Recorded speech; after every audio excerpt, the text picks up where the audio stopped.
بسم اللہ الرحمن الرحیم۔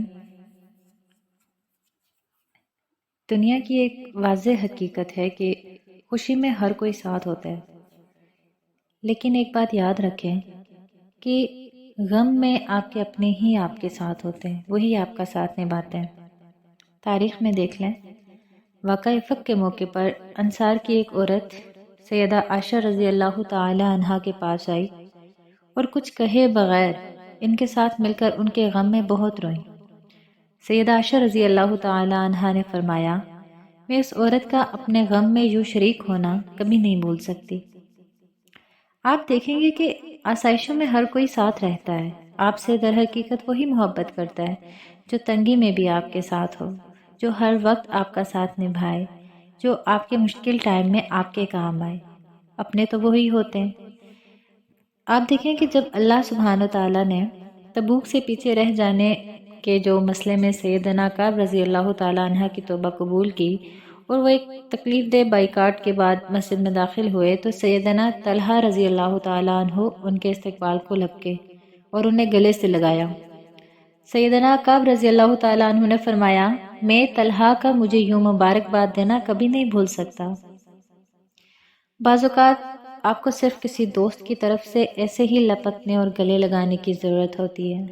زندگی میں کبھی کبھی ایسے حالات ہو جاتے ہیں، ایسا مشکل وقت آ جاتا ہے کہ آپ چاہ رہے ہوتے ہیں کہ آپ کا کوئی دوست، کوئی مخلص، کوئی چاہنے والا آپ کے ساتھ بیٹھے، آپ کی بات کو سنے، آپ کو تسلی سے تھپکی دے، آپ کو اپنے گلے سے لگائے اور کہے سب ٹھیک ہو جائے گا، جو آپ کو بتائے کہ آپ اکیلے نہیں ہیں، ہمارے خوشیاں، ہمارے غم سانجھے ہیں۔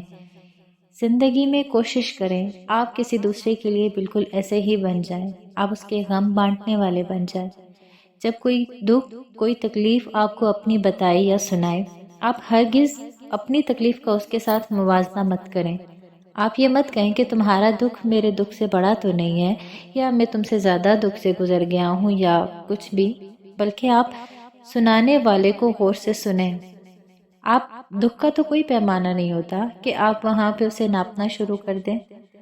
آپ دوسروں کا غم بانٹنے والے بن جائیں، دوسروں کی خوشیوں میں خوش ہونے والے بن جائیں، آپ کو حقیقی معنوں میں خوشی نصیب ہوگی۔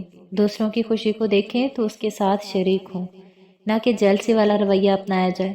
اور اگر کوئی غم سناتا ہے تو اس کے غم میں برابر کے شریک ہوں، اسے غور سے سنیں، اسے امید دلائیں، حوصلہ دلائیں، اسے مایوس مت ہونے دیں۔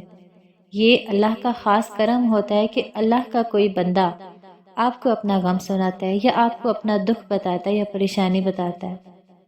آپ اسے حل کرنے کی طاقت نہیں رکھتے، آپ کے پاس اتنی اتھارٹی نہیں ہے کہ آپ اس کی مشکل کو دور کر سکیں یا اس کے مصائب کم کر سکیں، لیکن اس مشکل میں آپ اس کا ساتھ اس طرح سے دے سکتے ہیں کہ آپ اسے امید دلائیں، آپ اسے سہارا دیں، آپ کوشش کریں کہ آپ کی لفظوں سے اسے ایک نئی امید ملے، نہ کہ وہ مزید مایوس ہو۔ خوش رہیں، خوشیاں بانٹیں۔